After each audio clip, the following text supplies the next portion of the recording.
You shut the door behind you. 3 steps down the hall, and you can already see it. Your dog on the other side of that wood, ears low, heartbroken, settling in to count every hour until you come back. That picture is the reason a small thread of guilt tugs at you the moment you walk out the door. And it is almost entirely wrong. Point a camera at that door and watch what most dogs actually do. The pacing stops. The whining, if there was any, fades out. And within a minute or two, your dog walks a slow circle, lets out a long breath, and lies down. So here is the strange part. If they are not falling apart while you are gone, why does the second you come home look like the happiest moment of their entire day? That contradiction is the most misread thing about your dog, and the psychology behind it begins the instant the latch clicks shut. Stay in that morning with me for a second. It is 8 o'clock. You are moving through the kitchen with your keys already in your hand, and your dog is tracking every step you take. The cabinet, the shoes by the door, the jacket off the hook. They have read this exact sequence 1,000 times. They know precisely where it ends. And the look they give you in that last moment, right before the door, soft eyes, head low, that little stillness. You carry it with you all the way to work. It sits in your chest at red lights. It is the reason you check the camera at lunch. Watch the minutes before that, too. While you were getting ready, they followed you. Bathroom to closet to kitchen and back again, lying down each time you stopped, getting up the second you moved. Not underfoot, just orbiting, staying inside the gravity of you for as long as the morning would let them. That is the part you have already forgotten by the time the guilt arrives. Here is what makes that goodbye look so heavy to you. For almost the entire history of your dog's kind, being left completely alone simply was not part of the deal. Their ancestors lived in near constant company, surrounded by their own. We are the ones who changed the arrangement. We took an animal built to stay close, wired, over thousands of years, to bond with us the way it would bond with family. And then we built a modern life where, most days, we pick up our keys and ask them to wait in a silent house. That is a genuinely new thing to ask of an animal, and your dog has had to quietly figure out how to do it. So what do they actually do in those hours? When the door clicks and the rooms go still, and there is no one left to follow from kitchen to couch to bed, what fills that time? For most of the years people have loved dogs. The honest answer was that nobody really knew. You cannot ask a dog how the afternoon went. You only ever see the 2 bookends, the leaving and the coming home. Everything in between happens in a room you are not standing in, so you fill it in yourself. Maybe you picture them at the window, watching the street, flinching at every car that is not yours. Maybe you picture them curled against the door, guarding the last place you stood. And the quietly cruel thing about that picture is that you have almost no evidence for it. Only the ache of the goodbye, stretched thin across 8 hours you never got to see. And that is the trap, because the 2 moments you do see, the goodbye and the reunion, are the 2 most emotional seconds of the entire day. So your imagination takes those edges and fills the long middle with the worst possible version of them. The waiting, the watching of the door, the slow ache of a dog who does not understand why you went and does not know if you are ever coming back. That picture feels true. It feels like the depth of your love reflected straight back at you. But it turns out the middle of the day looks almost nothing like the edges. And the first people to actually watch the middle were holding a camera. Here is where it stops being a feeling and starts being evidence. A team led by Therese Rehn at the Swedish University of Agricultural Sciences did the simple thing almost no one had done. They placed cameras on ordinary house dogs and recorded them from the moment the owner left to the moment they returned, for 30 minutes, for 2 hours, for 4. These were not anxious dogs. They were normal family pets with no history of separation problems. And what the footage showed was, honestly, almost boring. For most of the time alone, the dogs were lying down, resting, not pacing the hallway, not pressed against the door, howling, not tearing at the furniture, just waiting it out. The way you wait out a long, grey afternoon when there is nothing on and nowhere you have to be. The drama your imagination had been writing into those hours was, for the most part, simply not there. And then comes the detail that quietly reframes the whole day. The dogs left for 4 hours did not behave differently, minute to minute, from the dogs left for 30. The long absence and the short one looked the same on camera, right up until one exact moment. the moment they understood you were coming back. That is when the body changed. At the reunion, the dogs who had waited the longest greeted the hardest. More tail wagging, more lip licking, more of that whole body lean into your legs. And their heart rate tended to climb in those first minutes of you stepping through the door. The waiting was quiet. The homecoming was the storm. Sit with what that means for a second. The emotion you have been feeling guilty about, the heartbreak you picture at the door as you leave, mostly is not happening at the door. It is happening when you come home. For years, you have been reading the wrong end of the day. So if loneliness is not the thing running those quiet hours, what is? This is where you stop picturing your dog as a roommate who got left behind and start seeing them as something much closer to a small child. There is a classic test in developmental psychology called the strange situation. Researchers watch how a baby uses a parent in an unfamiliar room, exploring boldly when the parent is near, going quiet and seeking comfort when the parent slips out, lighting up the instant they return.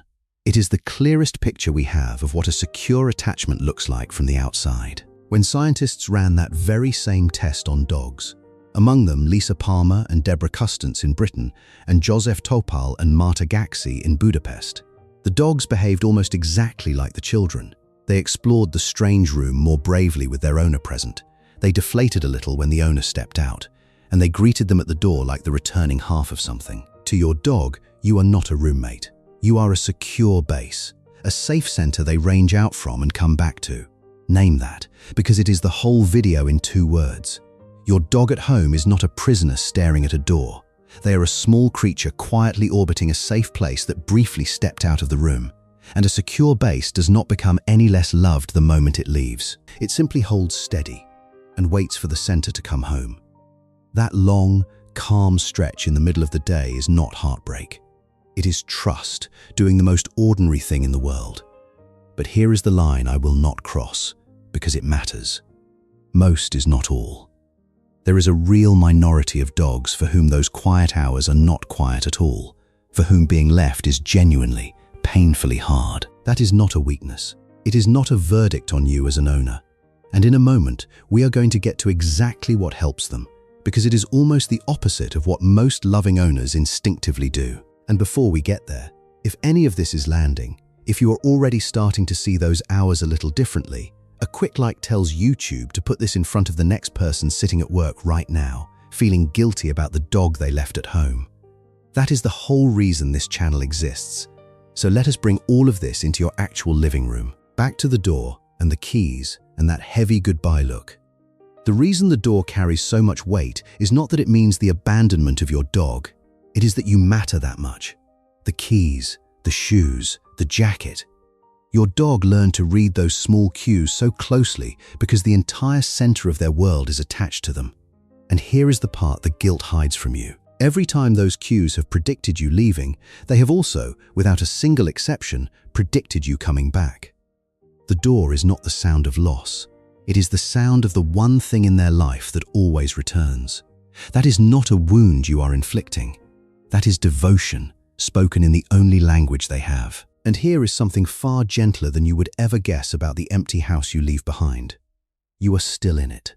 When researchers at Emory University, led by Gregory Burns, trained dogs to lie perfectly, still inside an MRI scanner, awake, unrestrained, and then offered them different scents to smell, one smell lit up the reward part of the brain more than all the others, the scent of their own person. Not a stranger. Not even a familiar dog. You. So picture the house from your dog's nose, not your eyes. The couch that still holds your shape and your warmth. The shirt was left on the floor. The pillow, the towel, your side of the bed. To a nose thousands of times sharper than ours, that house is not empty at all. It is saturated, corner to corner, with the one smell in the world that means safe. They are not lying alone in a void, waiting for you to exist again. They are resting inside a room that still quietly, constantly insists you are on your way back. Now, the harder truth. The dog. This is different for. Because for the dog who genuinely struggles when you leave, none of this warm picture is the full story, and they deserve more than a comforting reframe. 2 things help that dog, and both of them are quiet.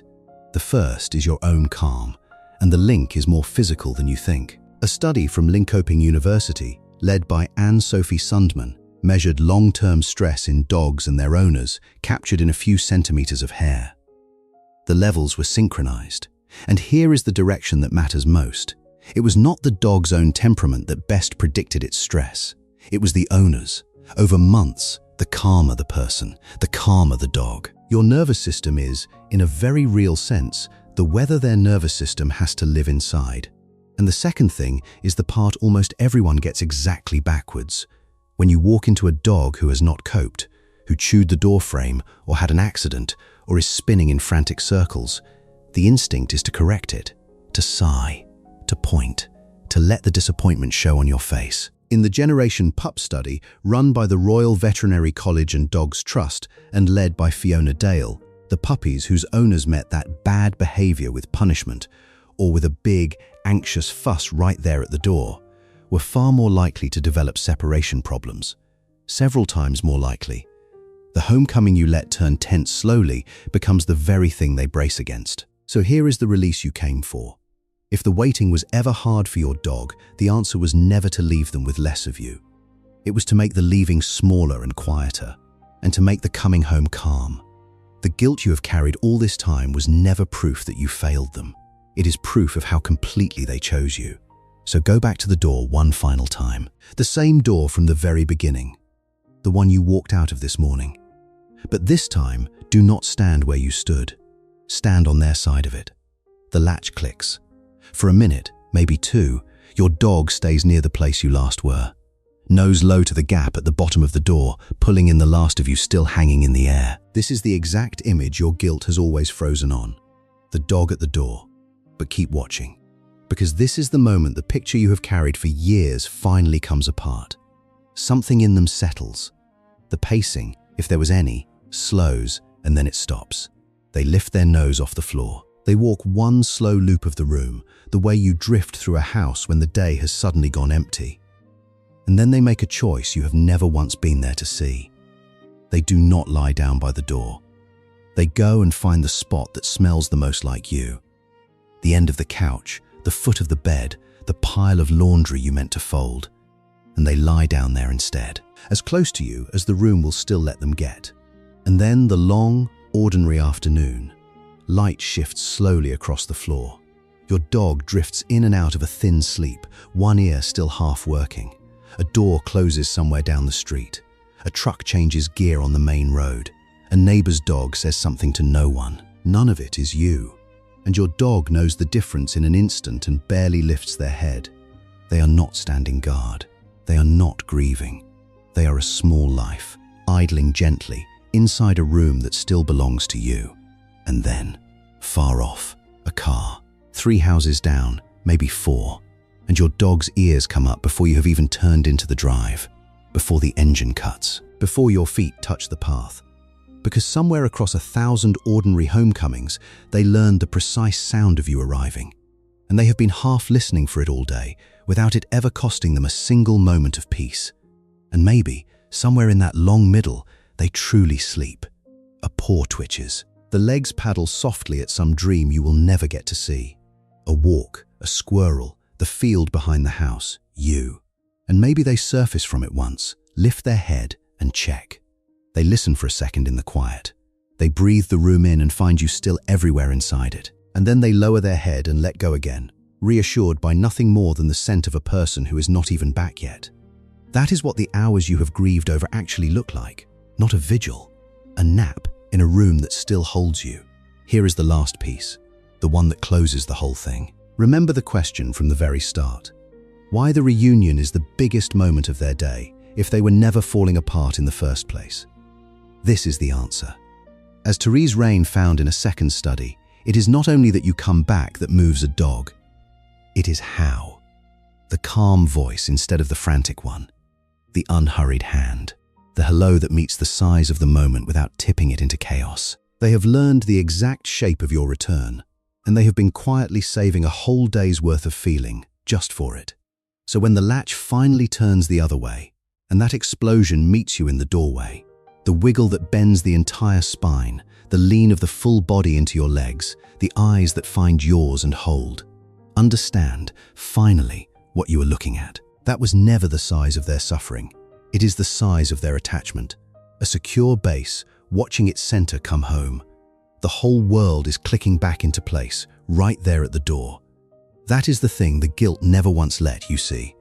Your dog, home alone, is not a broken animal pressed to the wood, counting the hours since you abandoned them. Your dog, home alone, is a small and certain creature who already knew, somewhere under the fur, somewhere older than worry, that you were always coming back. Who spent the whole quiet day not falling apart, but holding the center steady, and who built every single hour of that afternoon around the one door they have never, not for 1 second, doubted you would walk back through. So tonight, when the latch clicks behind you and your mind reaches for that old picture, the dog breaking down on the other side of the door, reach for this one instead. A dog turning a slow circle and lying down in the spot that smells the most like you. Waiting, not in fear, but in the quiet calm of the certain. The center is coming back, and they never once, in all those long hours, doubted it for a second. If you want to keep seeing your dog this clearly, the quiet things they live and never get to explain, subscribe and stay with us. And before you go, tell me one thing down below. What is the very first thing your dog does the second you walk back through that door?